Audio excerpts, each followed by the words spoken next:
Oh, face à face. Thank you, Lord. Thank you, Jesus.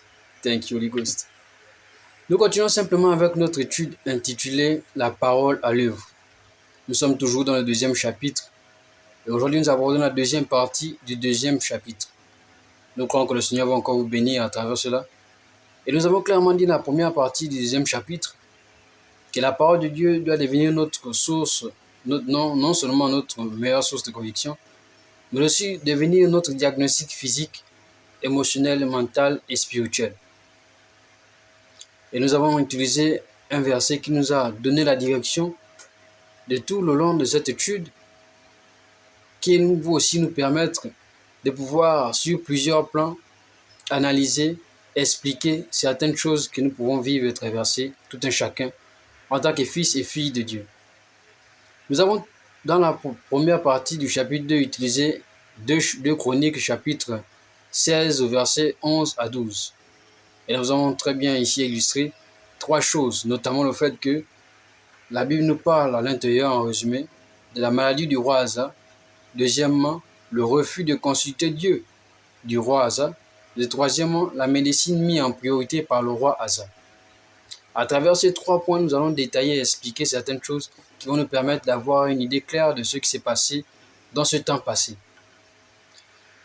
Saviez-vous que Dieu a souvent besoin de notre participation pour nous montrer, pour nous dire, pour nous expliquer, pour nous donner et pour nous faire comprendre certaines choses, mais que lorsqu'il est mis en arrière-plan, nous perdons quasiment tout ce qu'il veut nous dire, tout ce qu'il veut nous montrer, tout ce qu'il veut nous enseigner. Vous savez, connaître quelqu'un et consulter quelqu'un sont 2 choses complètement différentes. Pendant longtemps, le roi Asa a consulté les médecins. Pendant longtemps, le roi Asa a appelé les médecins.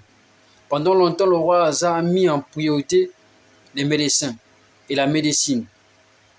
Cela nous amène à comprendre qu'il a mis son espérance en la médecine. Et cela nous amène aussi à comprendre que la médecine a été mise en priorité dans toute sa démarche. Et nous observons tout ce qui n'a pas consulté l'Éternel. C'est la raison pour laquelle on peut se poser la question, a-t-il consulté Dieu? Non. A-t-il prié Dieu? Non. A-t-il fait des requêtes à Dieu? Non. Il a oublié Dieu. Il a oublié la parole de Dieu. Mais il a mis en priorité la médecine. Mais il a consulté les médecins au détriment de la parole de Dieu. Il a écouté les médecins. Et ce que nous pouvons comprendre ici, c'est que cela signifie qu'il a placé la médecine en priorité. Et en plaçant la médecine en priorité, sa maladie, ou encore cette maladie est devenue sa maladie à lui. Parce que la Bible nous dit qu'il mourut de sa maladie. La Bible ne dit pas qu'il mourut d'une maladie, mais de sa maladie. Cela nous amène à comprendre que le fait de mettre Dieu en arrière-plan, tout ce qui nous arrive devient notre propriété. Si nous souffrons d'un mal de ventre, ça devient notre mal de ventre. Si nous souffrons d'un mal de tête, ça devient notre mal de tête. Pourquoi? Parce que Dieu est mis en arrière-plan. Et lorsque Dieu est mis en arrière-plan, tout ce qui nous arrive devient quasiment notre propriété. C'est la raison pour laquelle vous entendez certains dire ma maladie de l'estomac, ma maladie de ceci, ma maladie de cela. Pourquoi? Parce que Dieu est déjà mis en arrière-plan. Et c'est ce qui s'est passé avec le roi Asa.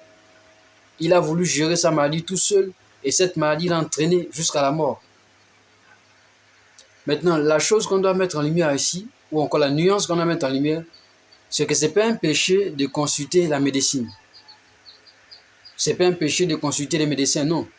Nous sommes simplement ici en train de mettre en lumière ou encore mettre en question quelles sont les priorités ou encore qui est-ce que nous consultons en priorité pour certaines choses qui nous arrivent, notamment la maladie qui peut arriver à tout un chacun.